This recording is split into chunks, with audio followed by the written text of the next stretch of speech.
नमस्कार, मी टिया द्विवेदी. तर आज मी माझ्या आईबद्दल बोलणार आहे. मित्रांनो, तुम्हाला माहिती आहे ईश्वरांनी आई का बरं बनवली? ईश्वर सर्वांच्या घरी जाऊन मुलांची काळजी घेऊ नाही शकत, म्हणून त्यांनी आई बनवली. माझी आई आहे ना, नेहमी टायमाच्या पुढे चालते. माझी शाळा 8 वाजता असते आणि मला तिकडे 7:30 वाजता जायचं असतं. माझी आई मला पावणे 6 वाजता उठून बोलते की 7:30 वाजले, लवकर उठ आणि आवर.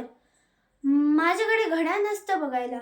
मी माझं पटापट आवरते आणि मी जेव्हा टाइम बघते 7 वाजले. आणि माझी आई आहे ना, मला बेगर नाश्ता कधी पाठवत नाही. मी बुटं घालायला जाते, मला तिकडे एक खाऊ घालते. मी गाडीत बसली, एक घास घालते. मी बॅग पॅक करते, एक घास घालते. मित्रांनो, आई होणं किती लकी आहे ना. एक्झाम आपली असते आणि टेन्शन तिला असतं. आपण आपला अभ्यास करून मस्त लग्नात झोपतो आणि ती रात्रभर टेन्शनमध्ये असते आणि एकच विचार करते, तिचा पेपर कसा जाईल. तिने अभ्यास तर केलाय. मी देवाला प्रार्थना करते की तिचा पेपर चांगला जायला पाहिजे. आई होणं खूपच लकी आहे. म्हणून बोलता ना, आई सर्वांची जागा घेऊ शकते, पण आईची जागा कोणीच घेऊ नाही शकत.